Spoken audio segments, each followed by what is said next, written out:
Welcome to Conversations with Big Rich. This is an interview-style podcast.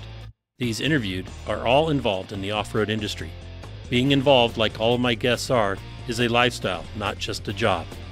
I talk to past, present, and future legends, as well as business owners, employees, media, and land use warriors, men and women who have found their way into this exciting and addictive lifestyle we call off-road. We discuss their personal history, struggles, successes, and reboots. We dive into what drives them to stay active in off-road. We all hope to shed some light on how to find a path into this world that we live and love and call off-road. Whether you're crawling the Red Rocks of Moab or hauling your toys to the trail, Maxxis has the tires you can trust for performance and durability. 4 wheels or 2. Maxxis tires are the choice of champions because they know that whether for work or play, for fun or competition, Maxxis tires deliver. Choose Maxxis. Tread victoriously. Have you seen 4Low magazine yet? 4Low magazine is a high-quality, well-written, four-wheel drive-focused magazine for the enthusiast market. If you still love the idea of a printed magazine, something to save and read at any time, 4Low is the magazine for you. 4Low cannot be found in stores, but you can have it delivered to your home or place of business. Visit 4lowmagazine.com to order your subscription today. On today's episode of Conversations with Big Rich is a gentleman that started his professional racing career in off-road, moved to NASCAR racing in the Winston Cup Series, and after NASCAR, he raced in the ARCA Series. By 2001, he retired from racing, but that only lasted a few years because he found his way back into off-road racing. The gentleman is Mark Stahl. Hello, Mark Stahl. It's my pleasure to have you as a guest today on my Conversations with Big Rich podcast. I've been looking forward to this for a while. Your name has come up in a lot of the podcasts that I've done, and I'm looking forward to this conversation with you. Good morning, Rich. I'm happy to be here too. I've listened to many of your podcasts, and it's an honor to be on the show with you. Well, the first question I ask everybody, and I'm going to ask you the same question, is where were you born and raised? I was born in San Diego and raised in National City and then Chula Vista until I got my driver's license when I lived in Chula Vista. And those early years, what was life like for Mark? Well, my early years, my dad was always interested in cars, and he owned a construction company and had all kinds of different cars. I got a mini bike when I was probably 10 or 11 and played on that mini bike a whole bunch, so I got used to being on 2 wheels. And then, believe it or not, at 12 years old, is when my racing career started, because I was going to a lot of slot tracks in National City and Chula Vista and around that I could walk to. And there was an older gentleman there that had slot cars that he built to race, and he needed somebody to drive them for him, or whatever you called it, with your little hand controller. And he picked me to do it. Nice. And I did that with him for 2 or 3 years. And I guess you could say I was a professional slot car racer, because how it worked is if you got first, second, or third place, they gave you a little plaque that said what place you got, and you would get a gift certificate. And I think first place gift certificate was $1.50. Second place was $1, and third was 50 cents. And the deal we worked out was he would get all the plaques and I would get all the gift certificates. So I was making probably $10 or $15 a week in gift certificates, because he'd pick me up and we'd go to 2 or 3 different racetracks a week all over San Diego to race. And that's how my racing career started.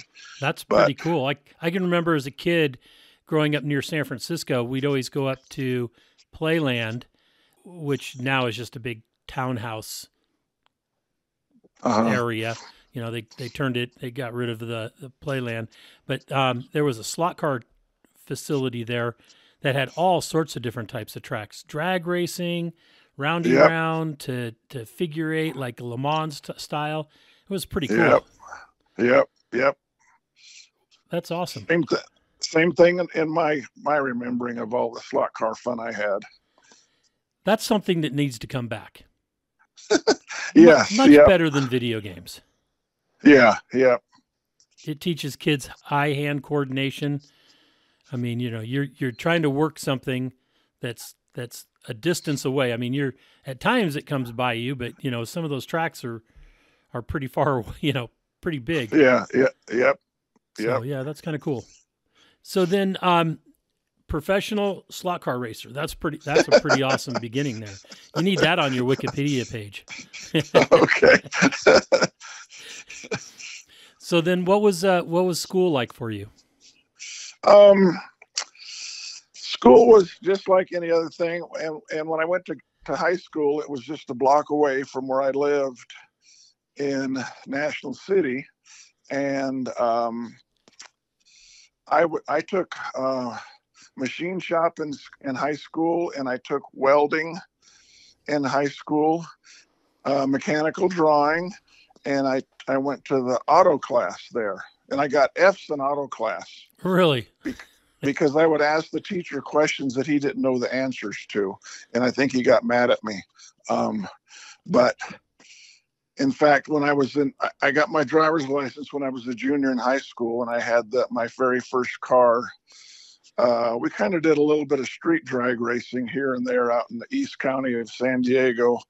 And it was a 56 Chevy that it had a lot of engine issues from probably over revving it. So I'd have to come to school the next day in auto shop class. I had to work on my car so I could continue. But my dad was interested in cars. And he did some construction work because he was a general contractor for somebody, and they gave him an old oval track car that they used to race at Cajon Speedway. And my job was to get that car ready and fixed up for my dad, and my uncle and other relatives took turns driving it at Cajon Speedway. And then I wanted to race at Cajon Speedway too, and you had to be 18 to race there. And anyway, my dad said, I don't want you driving a race car until you get your driver's license and have some driving experience. So anyway, I built a race car and got it all done. And by the time I was 16, that's when we found out you had to be 18 to race there. So we went to Tijuana and got a fake birth certificate for me to give him at Cajon Speedway to show that it said I was 18. So I started racing when I was a junior in high school. What name was on that birth certificate? Like Manuel Gonzalez or something? No, it was Mark Stahl. Oh, okay. But anyway, I was a junior in high school racing at Cajon Speedway, and I found out that all the tests that you had to take in school were like on Thursday. So I only went to school most of the time on Thursday to pass all the tests. So I'd grab high school to go spend the rest of the time working on the race car to get ready for Saturday night at Cajon Speedway. Nice. Did you ever take it to school and work on it and kind of no, you didn't put it into your teacher's face? No. That would have been fun. Yeah.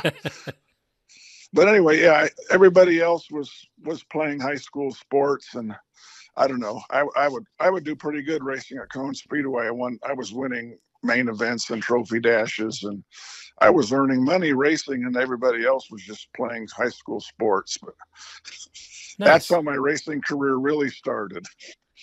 Doing circle track at Cajon. Yes. And what kind of car was it? What do you remember? What kind of class was it? Like a street? Well, I started out in the limited stock division at Cajon Speedway, and I started mid-year. And they had a rule: if you won 4 main events in the limited stock division, you were automatically transferred to the super stock division. And I had won 4 main events in the first year that I was racing. So when I went into my senior year in high school, I was racing in the unlimited street stocks or super stocks at Cajon Speedway. Very good. Awesome. And was any of that pre-driving with your driver's license on the street?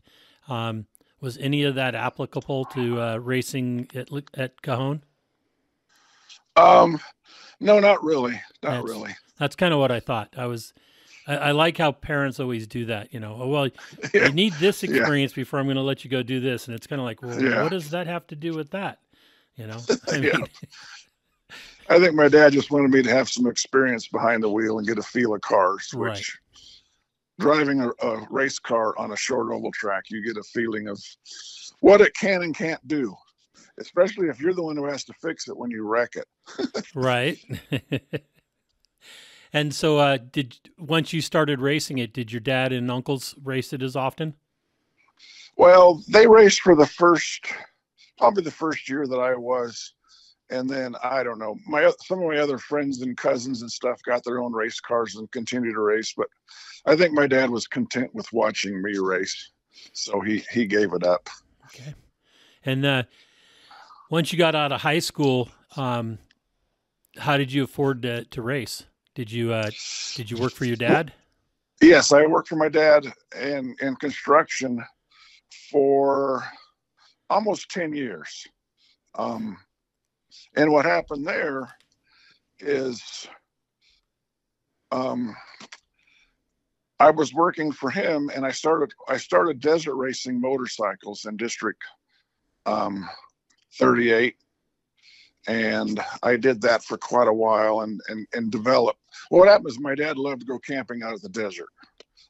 So we went out to the desert. I had dirt bikes, and it was just like so much fun that I decided I had to start desert racing. And then after I graduated from desert racing and went into car racing, race cars, as you probably know, take every cent you can come up with. And working for my dad, I was not making a whole lot of money. I wasn't doing anything to get rich. Right. And I'd have to borrow money from my dad to pay the entry fees to race in the Score off-road races. And it would take me until the next race to get them paid back to cover the expenses to do it over again. And when I won the Baja 1000 in 1978, which we can go into that story later. But anyway, after I won that race, a whole bunch of people asked me, "Hey, Mark, can you take care of my race car and prep it for me?" And I got thinking about it, and I thought, you know what? And what happened, I would work for my dad 4 hours a day, and I spent the rest of the day chasing parts and then working on race cars all night.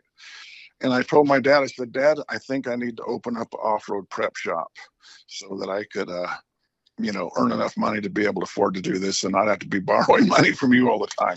And my dad goes, "I think that would be a great idea." Nice. So that Baja 1000 race, was that the one where you beat Vessels? Scoop? Yes, it is. And that was that your first 1000? No. Okay. My very first Baja 1000 was in 1975, and a friend of my dad's did construction work. He owned a Class 4 unlimited Bronco. And anyway, I told him that, "Hey, I'd like to race with you guys." And that was Ken and Greg Rice.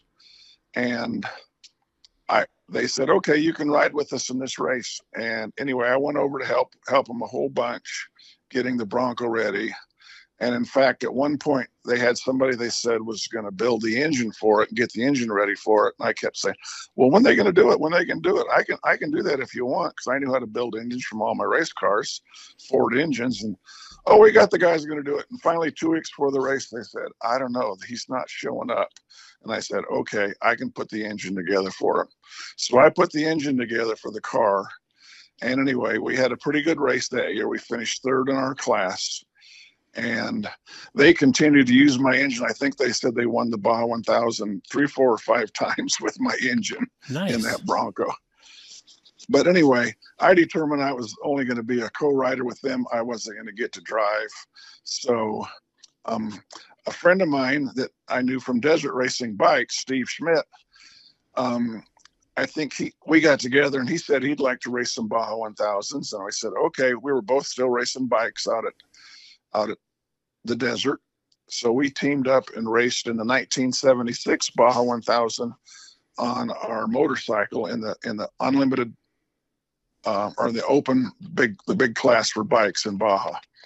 And that was 1976 was one of the wettest Baja 1000s ever. it rained so much the one day they had to postpone the race until the next day for things to dry out some. But anyway, we were doing really good. I drove the first 100 miles to Nuevo Junction, and then Steve Schmitty Smith drove the bike over to the summit out on the Laguna Salada Dry Lake. And it was so muddy that he said he was running wide open in third gear for like 50 miles down the dry lake and ran out of gas 15 miles before the pit where I was supposed to get back on the bike. And anyway, we lost about 2 or 3 hours sitting out there. And finally, after a long story short, we went out there and got gas in the bike, and I continued on at the finish. We finished 4th in our class. Wow. After sitting there for that long. Yeah. I think we had an excellent shot to win the race, but that's Baja for you. Things can go bad when you least expect it. Right. And it doesn't even have to be you or the bike. Yeah. There's so many variables in Baja. Yes, there is. But anyway, then the next year we were racing in the Parker 400 on the same bike, and Smitty was really good on the rough stuff, and I was better on the high-speed, smooth, curvy stuff. So I did the Arizona loop, which was 100 miles east of Parker, and then Smitty did the California loop that I think it might have been 150, 160 miles on the California side, and he gave me the bike. We were in the leads when I started the Arizona loop for the final loop. And anyway, I took off and got into the Osborne Wash. It was doing really good. And third gear went out in the transmission on the bike. And I said, I'm not going to quit. I'm going to keep going until, hopefully it will make it. But somehow I think a tooth or something picked up in the gearbox of the transmission. The bike seized up. I went over the handlebars, face planted into the ground, broke my collarbone. And anyway, we were still leading the race. I said, I'm not giving up. I managed to pick the bike up, and then I started it up and tried to get it going, and it was seized up. I rocked it back and forth and finally burnt the clutch out of it. Laid the bike on the ground, and about a half hour later, I got to go on a helicopter ride to the Parker Hospital. Wow. Determination, though. Yeah. Well, off-road racing, the motto is never give up. True. And so did you race bikes again after that crash in Parker? Okay, what happened after that is we were remodeling a house for a fella in Imperial Beach that owned Chula Vista Imports. He had 3 kids, and they all had motorcycles, and I took them all out and taught them all how to ride, and they were coming to some of the bike races with me, and they'd pit the bike, put gas in it and stuff. Anyway, their dad was at the race with them at Parker there. And after the race, they brought me back to where, everybody found me and picked me up. And she said, Mark, I think racing motorcycles is too dangerous. He says, you need a car. And I said, do you know how much one of them cars cost now? And he says, yes, I do. I checked into it. It'd be about $15,000. When we get back to San Diego, I'll have some money for you, and you go order a car. And I said, what? Okay. Wow. So anyway, yeah, that's what what was his name? Do you remember? His name was, Roy Robles, owner of Chula Vista Imports. Nice guy. But I think he was happy that I was teaching his kids how to safely ride motorcycles and not hurt themselves. Right. So anyway, I had the car built. Chineth 1000. I typed Mike Thomas was the one I worked with at Chineth Racing Products in El Cajon. Had the car built. I knew nothing about off-road cars at the time. I just knew about motorcycles. But anyway, we had the car built. And Steve Schmidt and I raced we raced a couple of high desert races, but our first race in Baja was the Baja 500. That would have been in 1977. And they had drawings for how you left the starting line, and they'd start one vehicle every 30 seconds. And we drew number 100 for the Baja 500. Wow. So we were the first car off the line, and we were doing pretty good in the race until, I don't know, 3/4 of the way through the race, one of the one of the Datsun rear axles that were in it. This is before they started using CV joints. One of the Datsun axles broke. We had a spare axle in the car, and Smitty had to get out and change it. It took him a while to get it done. And anyway, we finished 10th in our very first race. That's not bad, especially, No, changing an axle. Yeah, yep. It was pretty good. And then Smitty and I raced the car for about another year, and we kept having transmission problems. The transmission would break a whole lot in it. I can't remember who I was having do the transmissions at first, but Don Hatz was doing my engines. Don Hatz, one of the best off-road Volkswagen engine builders there ever is. Won a tremendous amount of races. And anyway, right before the start of the 19th, and I had the transmission rebuilt before every race, and it would still break. We were leading all kinds of various races, high desert, and the transmission would break. And before the 78 Baja 1000, I'm getting ready to start pre-running, and work's being done in the car. And Don Hatz tells me, he says, "Hey, there's a new guy building transmissions that I think you should give him a try. His name's Mike Mendiola." Oh. And I said, "Okay, what have I got to lose?" So I had Mike start doing the transmission.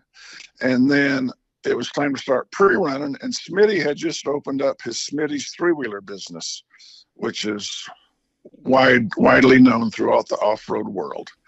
But anyway, Smitty goes, "I'm not going to have time to pre-run." He says, "I'm afraid I won't be able to race with you."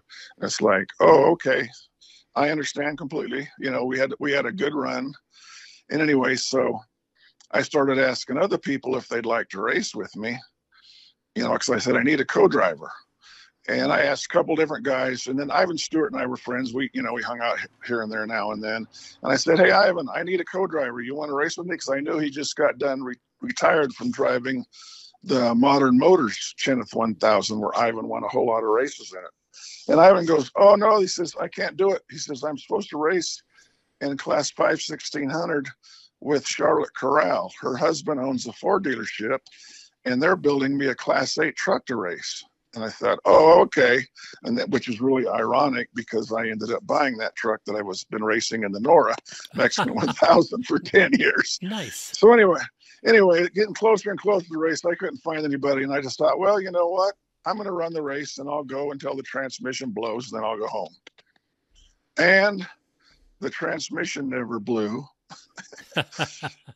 And that whole race is a long story that I can finish up with. But anyway, I went on to win the race overall solo. Wow. So you Ironman that 78 Baja 1000. Yes. In a first Volkswagen powered buggy. Yes. Wow. That's awesome. So let's, do you want to talk about that 1000 now, or do you, the story? Yeah, no, we that? can. Yeah, let's talk about we can that. Okay. That race started. It was a 1,000 kilometers. So I think it was somewhere around 600 miles, okay, give or take.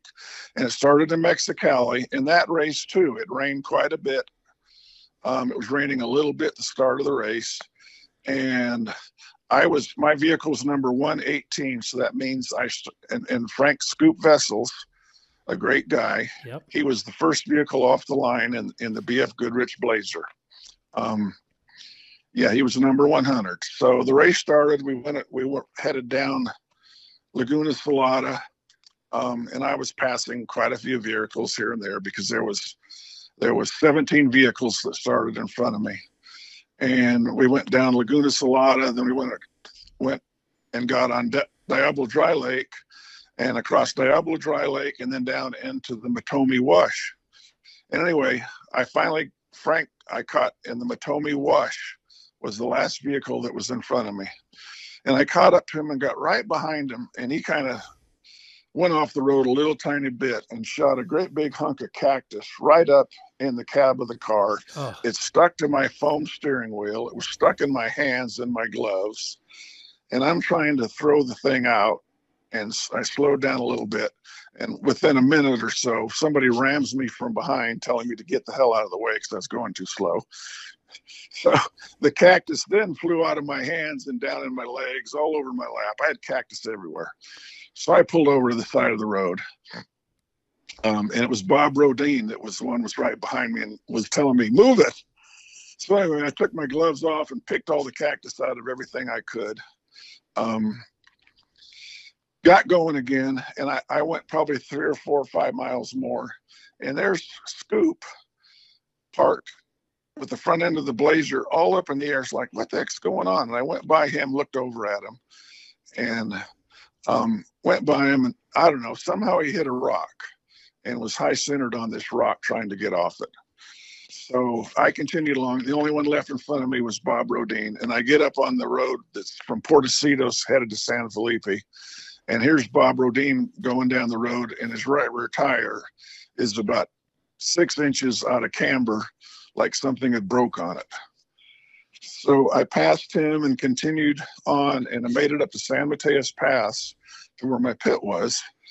And it was so rainy and muddy up there. I thought, I'm going to get out of the car. I got out of the car and basically took my fire suit off and was pulling cactus out of my legs, my back, my stomach, my arms. Jeez. And they put some mud tires on my car, and I got back in and took off, and it got dark and it was muddy. It was a mess. Anyway, I continued on to the finish line, never seeing anybody again. And I figured everybody was behind me. I just tried to keep my pace up as good as I could in the mud, tried to stay on the road. I knew if I slid off the road, I would lose. Anyway, I pull up to the finish line, and I look, and Scoop is sitting there at the finish line in the Blazer. And I thought, what the heck? And then Parnelli Jones comes and walks up and looks at the number on the hood of my car. And he looks at it, and he looks at his watch, and he starts cussing and walks off. And I said, I just won the. I beat Frank by like 8 minutes. And many years later, I saw Frank, and Frank told me, he says, Mark, he said, I'm really happy you won that race. He said there was a shortcut around El Alamo, and I got there. He says, I was still behind you. And he said, Parnelli was standing in the road, and he said, you take the shortcut. Wow. And he said, I did not want to do it, but Parnelli made me. And anyway, on that shortcut, Frank got in front of me. I don't know where the shortcut was, but Frank got in front of me and beat me to the finish line. But luckily, I've still beat him time-wise. So, Frank Parnelli's not around now to say that's not what happened. So, did you ever talk to Parnelli about that? Well, I sat with Parnelli at the table at the Off-Road Motorsports Hall of Fame dinner a couple of years ago. And I asked Parnelli, Parnelli, do you remember anything about the 78 Baja 1000? Like, no, I really don't remember. So I didn't push it. Okay. Wow. That's pretty good. That's an awesome story. Yeah. And then anyway, after that, I figured, well, okay, this solo, I guess that's what I meant to do. So I continued racing solo. And after that race too, I started taking care of all kinds of people's cars. So I opened up Mark Stahl Race Prep, and I could actually make enough money to be able to afford to race better. And my story for the 1980 Baja 1000 that I won overall solo is they dropped the green flag. The race started. I went faster than everybody else, and I won. And that's it. That's it. That's simple. And then the 81 Baja 1000, it was quite a story because in the Baja 500 in 1981, I was racing and doing good. There was one car in front of me. It was Jack Motley, and about 30 miles from the finish, right outside of Ojos, there's some high-speed straight roads, and I caught him, and I looked at the number on the back of his car, and I thought, okay, I need to pass him and put 3 minutes on him before the finish line. So anyway, I pulled. Usually back then, there was no push to pass. There was nothing. You bumped the guy in front of you and snapped his head back, and he would move over and let you go by. Because if you hit him too easy, they would nail it and jackrabbit on you, and you never get by him. Right. So I caught up to him. I thought, if I bump him, he's going, and I'll never get by him. So I'm just going to pull out and go around him and try and get him in the dust and beat him by 3 minutes to the finish line.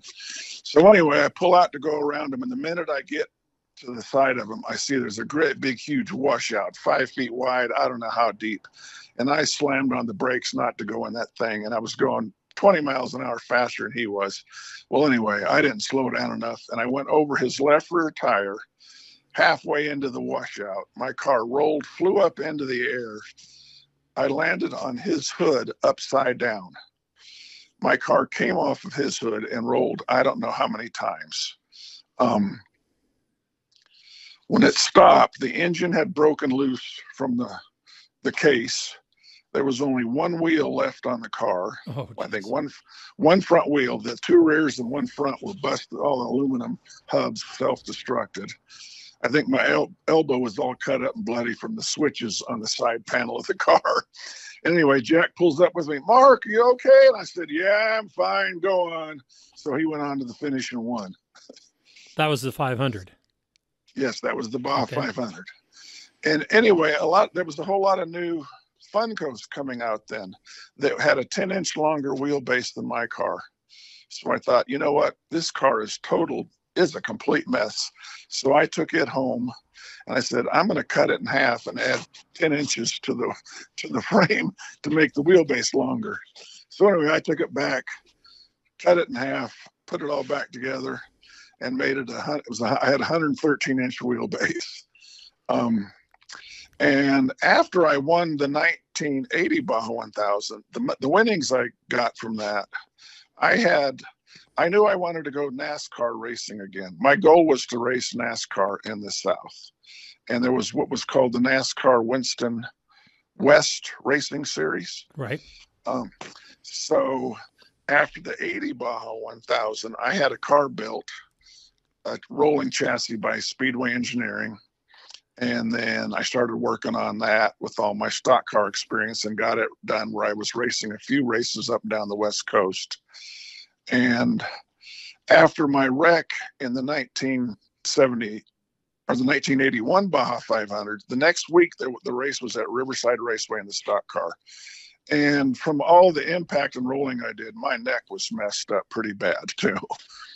I had to be under the car lifting a big old heavy top loader Ford 4-speed in this car. And it's like, what a pain that was might as well have had a broken neck. But anyway, I got the car done and went up to Riverside and raced the race there. But then in the 1981 Baja 1000, that race started off and things were going pretty good. I was going along really good in my longer wheelbase Chineth 1000. And that race was a long race. I got to the finish line, first car to the finish line, in 20 hours and 38 minutes. Wow. Winning Class 1 and winning the Ironman again. And I think that might still be the longest record time for anyone winning the Ironman award. But anyway, I'm sitting there, and about, 5 minutes later, here comes Mark McMillan in his 2-seat Chineth 2000, that would have been. And I looked down, it's like, son of a gun, Mark just beat me by, he beat me by like 8 minutes for the overall. Darn that Mark McMillan. Yep. And it was funny because I was hanging out with Mark a few years ago, probably at the Off-Road Motorsports Hall of Fame dinner. And Mark goes, that 1981 Baja 1000, he said, I used up all my co-riders. He said the last, 4 or 5 hours of the race, he says, I had to put an unbanded co-rider in there. And I thought, you son of a, you know what? You cheated. And he goes, time limit's passed. Nothing we can do about it. It's like, okay.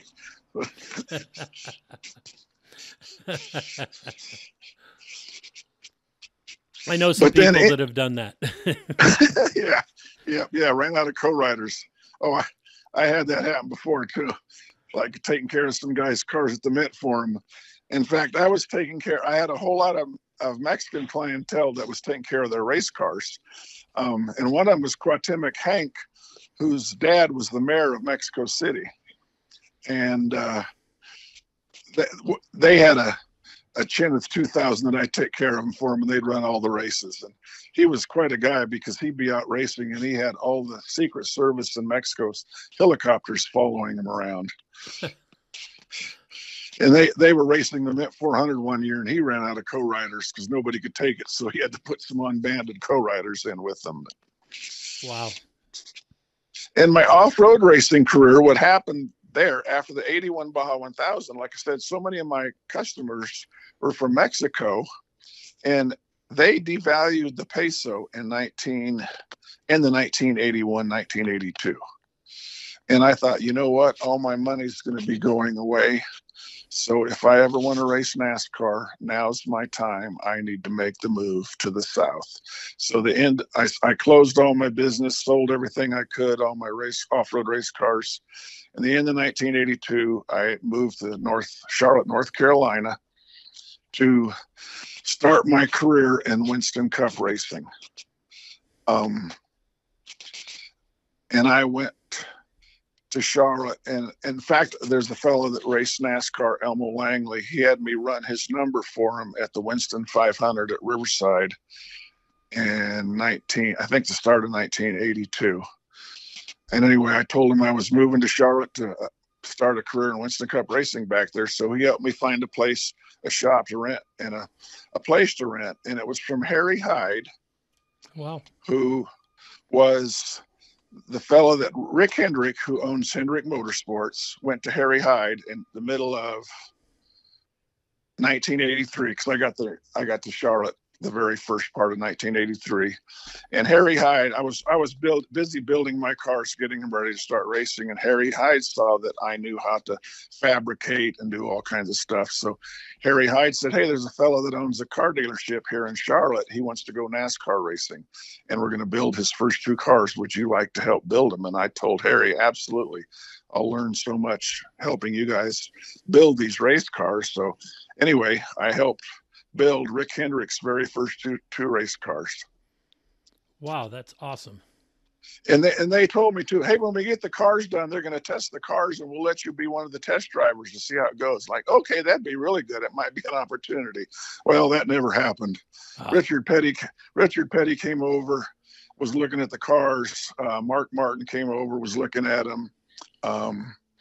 Dale Earnhardt came over, and I helped fit the seat to Dale Earnhardt. And anyway, Dale Earnhardt went out to the Charlotte Motor Speedway with them and test drove all the cars to get them all dialed in. And I never got a chance, so I had to attempt it on my own. You got bumped by Dale Earnhardt? Yeah, doesn't that make you mad? Yeah, what a shame. You know, yeah. They let some guy like that bump you? Yeah, I know that. So anyway, I started racing and doing as much as I could. Going to a few races. And when I was attempting to make the NASCAR races, there would be 70 cars show up for a 40-car field.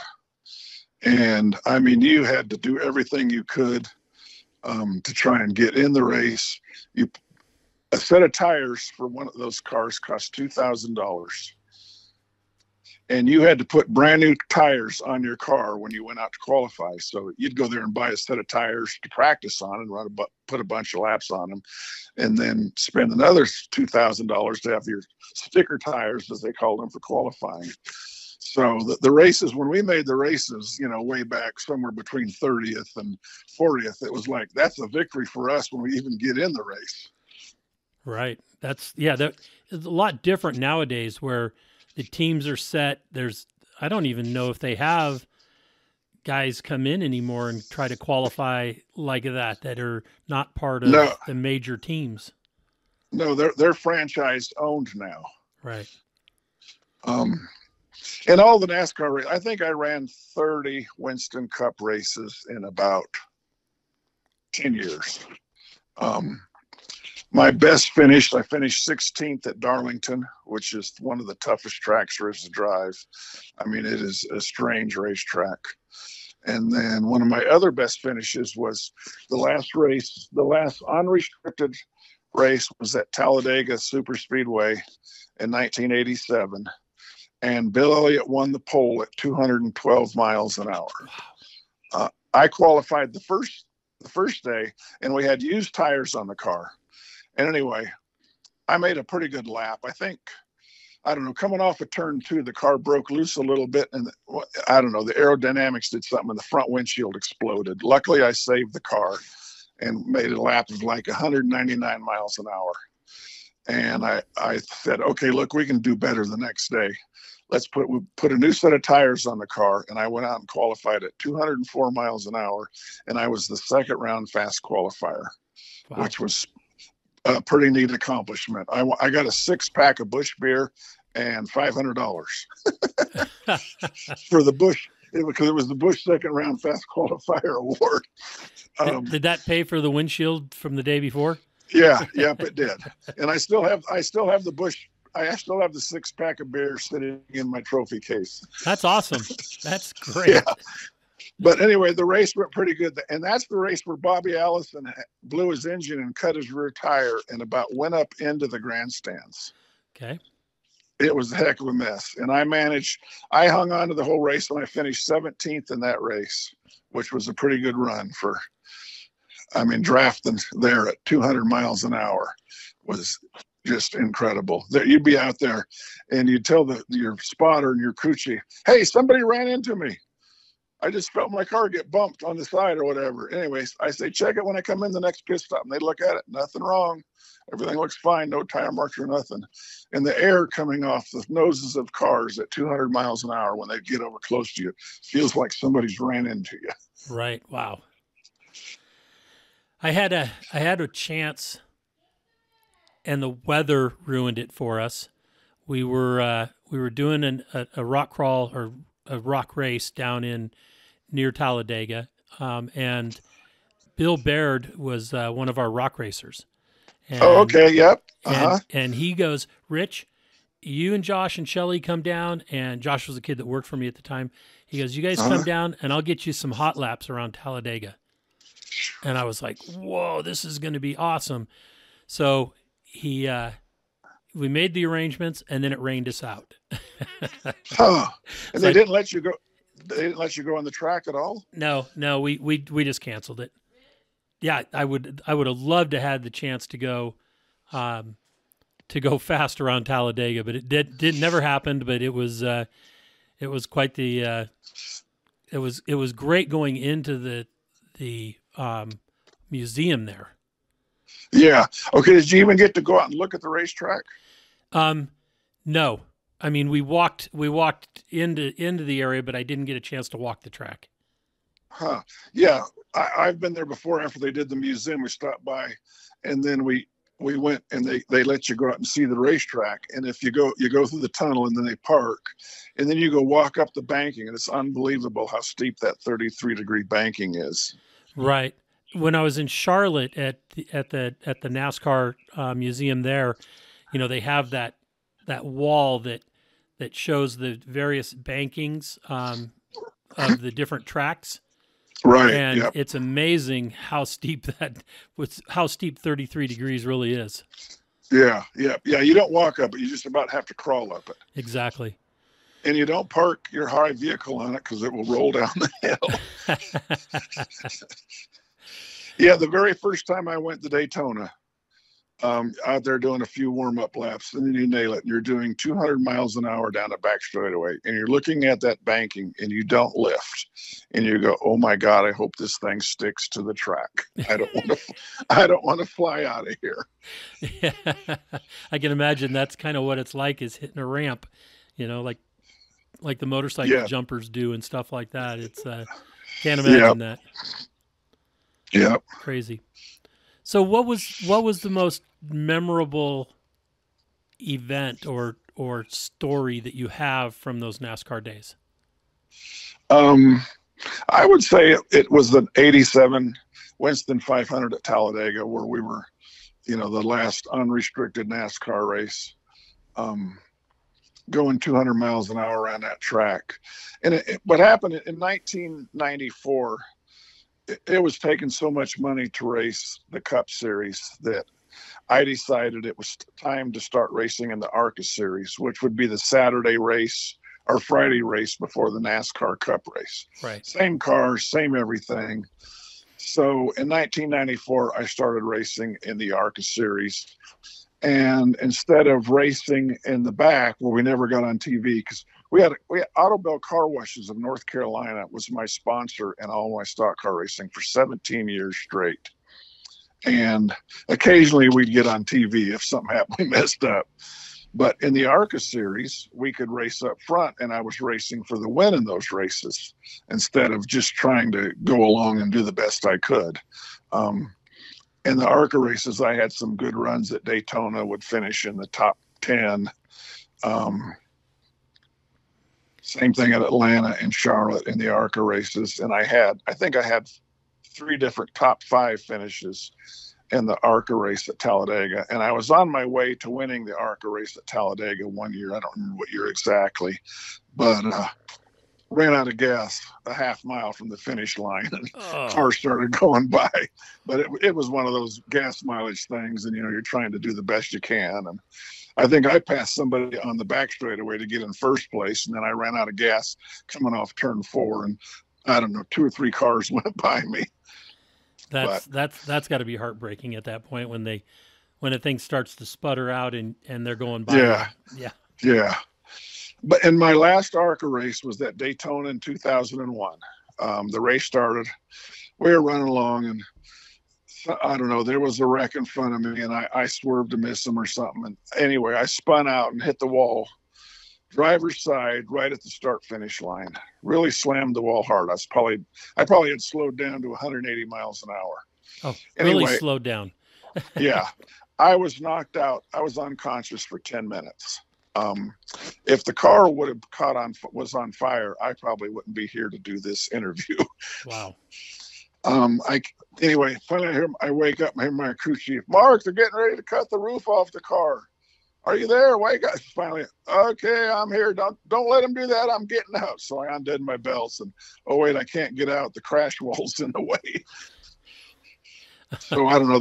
They drug the car away from the wall, and I got out, and I was fine, other than one of my 9 concussions that I've had in my lifetime.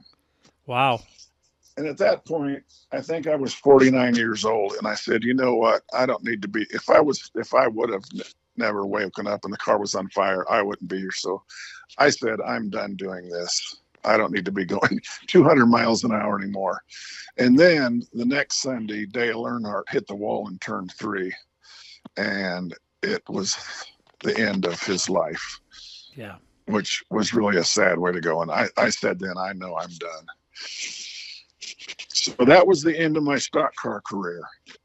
And then, I don't know, a few years later, I started, even though I lived in North Carolina, or was living in Savannah, Georgia at the time, I still planned trips down to Baja, like every year, like get family and friends, like, okay, we're going on an excursion in Baja. This is where we're going for a week or whatever, 2 weeks.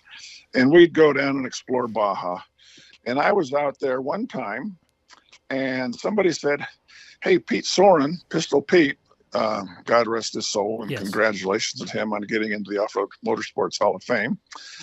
He got a hold of me and said, Mark, we're doing a radio show because it's going to be the 40th anniversary of the Baja 1000 this November. I'd like you to be on the show. It's like, okay, that'd be cool. So anyway, I went out there and went to where they were doing the show and talked all kinds of stories about whatever.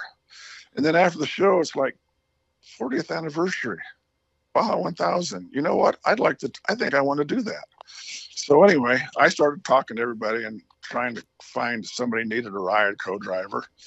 And I don't know, nothing happened. And then I don't know, at some point, Rich Minga called me up and says, Mark, we're doing the wide open Baja cars for the 40th anniversary Baja 1000. It's Ensenada Cabo, 1,300 miles. We need some more drivers. You want to drive with us? And I said, heck yeah, I'm in. So anyway, I went out there and teamed up with all of them. And we had a good run and won our class in the 40th anniversary Baja 1000. So that was pretty cool, since I had taken 26 years off from my 81 Baja 1000 win and went on and did it again. That's pretty cool. Minga's a pretty good guy. Yeah. Rich worked for me when he was like 16 years old. back when I had my off-road race prep shop in Chula Vista. So I've known Rich for many, many years. That's pretty cool. And with the radio show, was Pistol part of the radio show? Yes, he was the one who interviewed me. Oh, okay. Yeah, he was the just like you. He was the MC. Right. So, I helped Pete for a few years down in Baja on the thousands. And he was one of the guys that always said, okay, if anybody's going to talk to me on the radio, I want it to be Rich. And I was like, why? And there was a couple other guys that I ended up doing the same thing for. And they said, he goes, because you're always calm and you don't ask a bunch of dumb questions. And I'm like, okay. And now what am I doing? I'm on a podcast asking a bunch of dumb questions. No, they're not dumb. You got to ask questions to find out what's going on. Exactly. Yeah, the one thing too, I don't know. And then at some point, my dad started getting up there in age, and he needed some assistance. Somebody to, kind of look after him for things. And my dad played with cars. My dad made it to 94 years old, and he played with cars until he was 92. Wow. And I mean, he put a 64 Ford Ranchero body, which is a unibody, and modified it and made it fit on a 98 Ford Explorer chassis. That was the last thing he finished at 92 years old. Wow. But anyway, yeah, that's pretty amazing. Yeah. In 2007, I moved back. After that race, I said, you know what, I need to move back out to Southern California to be closer to my dad. And I don't know, I started doing some different stuff, and I met Kurt LeDuc somewhere, and we started telling stories. And I started going to races with Kurt with his short course car, and went to Baja races with him and the Vanderways, helping him pit and chasing him around, John Gable. And I ended up being like Kurt's crew chief for Lucas short course races. I went to Crandon, Wisconsin for Kurt LeDuc's retirement party last race, and had a fun time working with all those guys and doing stuff. And then, in fact, when Ivan Stewart had his auction, when he closed up his business for his, what do you call those trucks that he had that class for? Oh, yeah, the Pro Truck class. Yeah, Pro Truck class. I went to Ivan's auction just to hang out. It's funny because Ivan was selling all these big trophies, and he's like, Ivan, what are you getting rid of all those trophies for? And it's like, oh, I don't know. I don't have any place to put them. Anyway, I'm standing somewhere, and Rory Ward comes up behind me and, hey, Mark Stahl. And I said, yeah. And I met him and said, I've seen stuff about you. And anyway, he goes, hey, he says, I know where your old Chineth 1000 is. A friend of mine, Jeff Furrier, and I are going to buy it and restore it. And I said, oh, that's cool.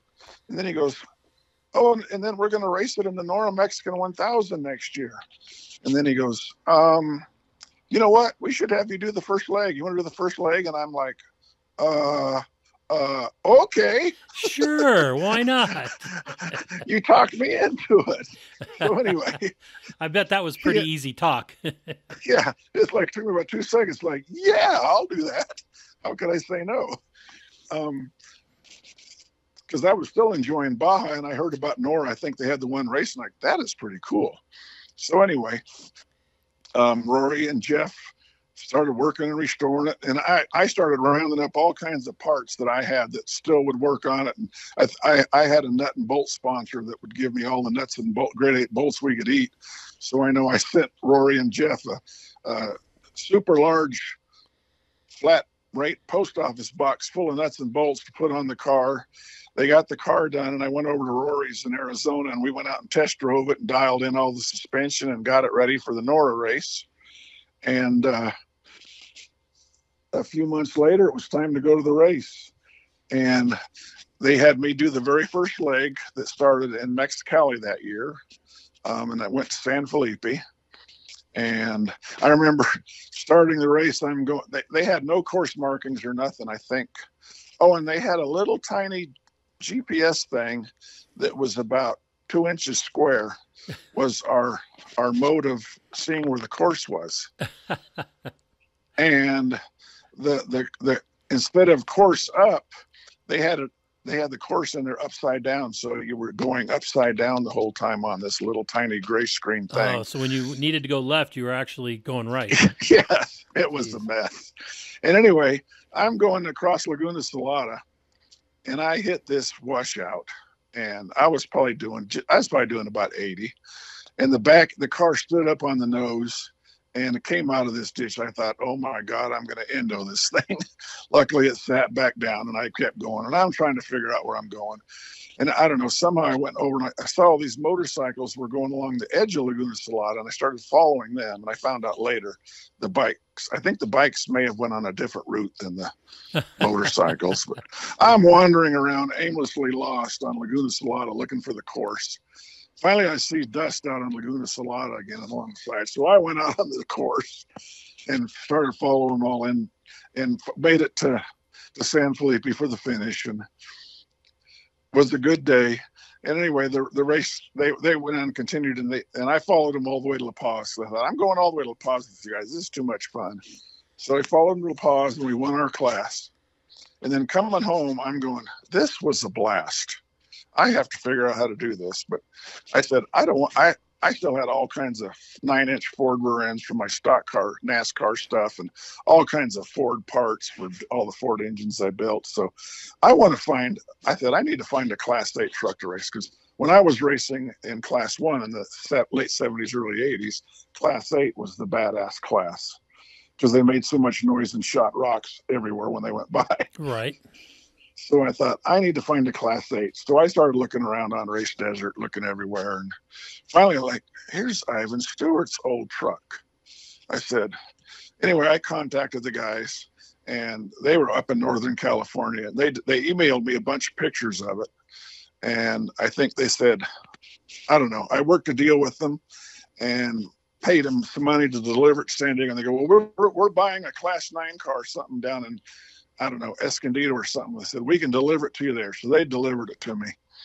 And the thing was a complete mess. I had it probably within a month after the NORA race. And I had 11 months to get it restored and fixed before the NORA race the next year. So I had the thing. They said they took well care of it, maintained everything on it. When I got it, the whole thing was held together with zip ties and duct tape. So it was a complete frame off restoration. And I don't know, somehow I got a hold of Ivan Stewart, and Ivan Stewart came out, and he'd come out once a month when I was restoring it, seeing how things are going. And one day he came out, and we took the rear window off the cab, and Ivan licks his finger, sticks it in the dust, and wipes the dust off it. And then he puts the dust in his mouth, and he goes, yep, that's Baja dust on it. He's eaten enough of that, I guess. Yeah.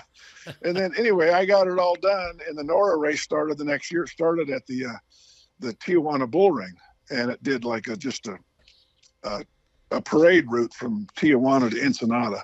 And Ivan was there, got pictures with him, and I said, Ivan, you want to drive this the first leg of the race?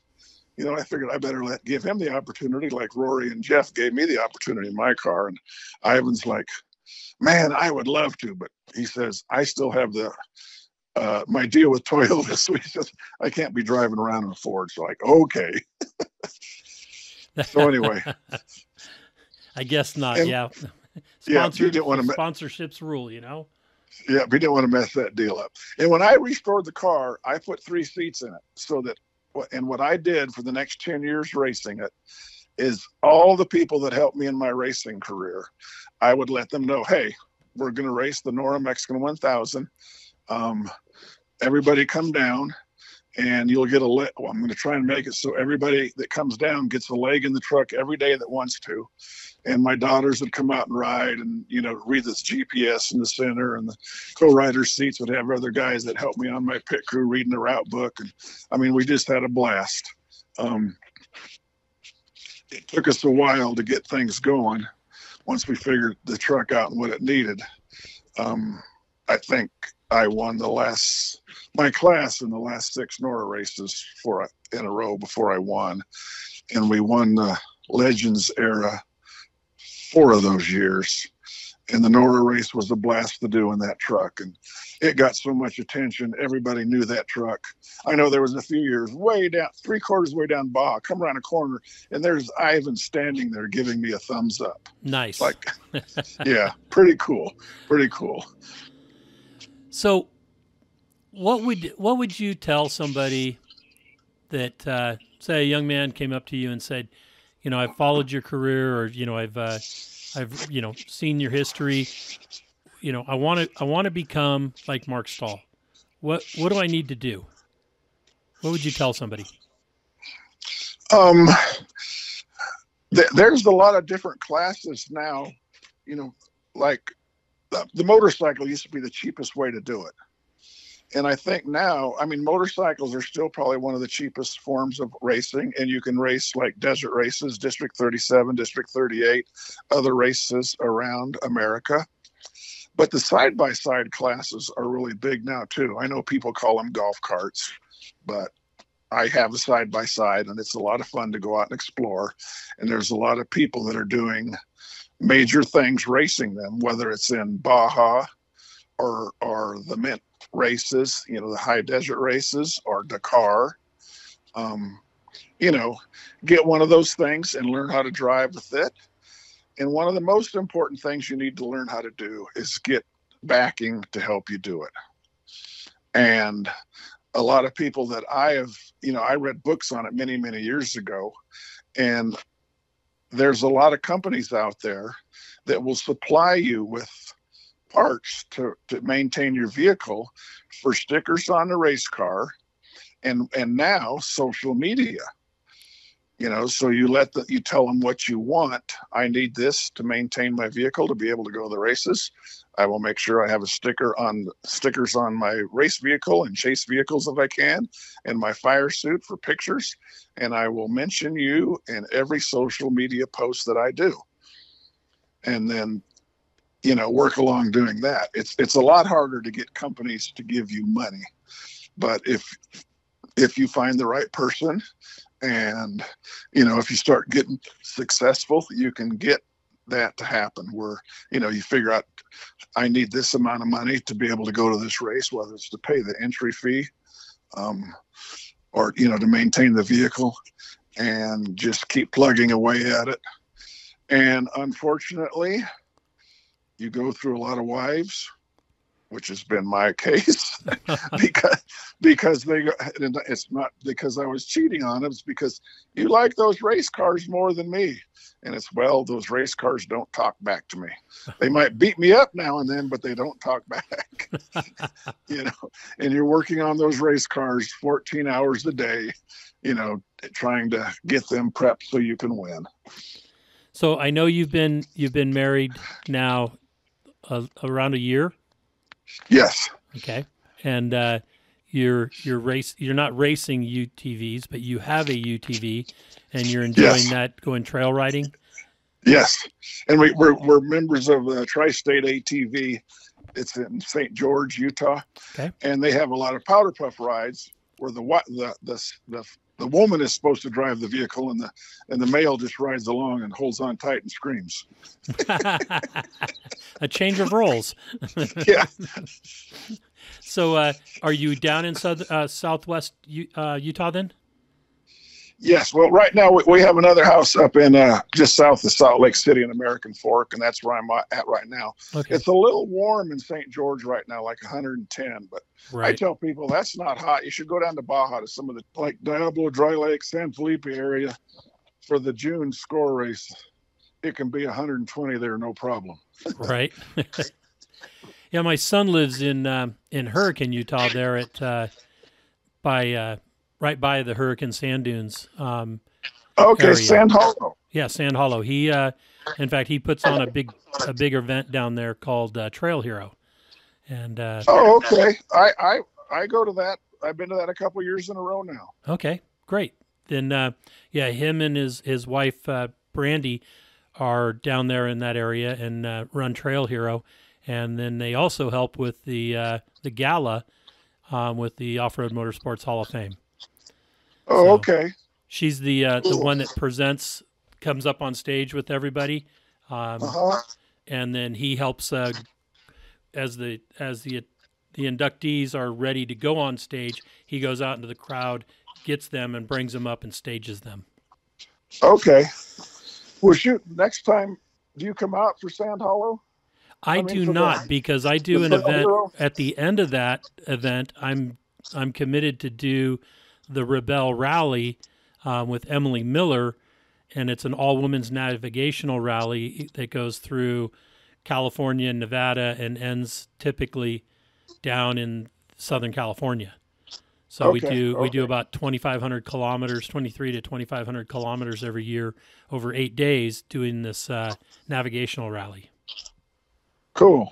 But I'll see you at the gala this year if you're going. Yeah, okay. And what I'll do too is I need to get with your son, because I go to the Trail Hero thing with the side-by-side now, and just go out there exploring and trying to watch everything that's going on. There's so much, it's almost impossible to see everything. Exactly. My partner puts on the rock crawling portion of that, because that's what I've been doing in off-road since 2000 was promoting rock crawling events, the trials type competition for 4-wheel drive vehicles. Uh-huh. And my partner Jake Good goes out and does the rock crawl portion of the Trail Hero event now. I did it for the first couple of years, and then of course I'm on the board of directors for the Off-Road Motorsports Hall of Fame, so I'm really involved with the gala and everything going on over there. Cool. Yeah, and tickets are just come available for that, haven't they? Yes, they have, and they're selling quickly too. I need to get some here. I will sign up for those this afternoon. There you go. It's a real popular class coming in this year. 12 inductees. Yeah, and I know a whole lot of those guys. Knew some of them, unfortunately. Right. John Reddy took the pic when I won the '78 Baja 1000. John Reddy came to my Mark Stahl race prep shop in Chula Vista and took the photo that was on the cover of Hot VW magazine. Nice. It was all staged.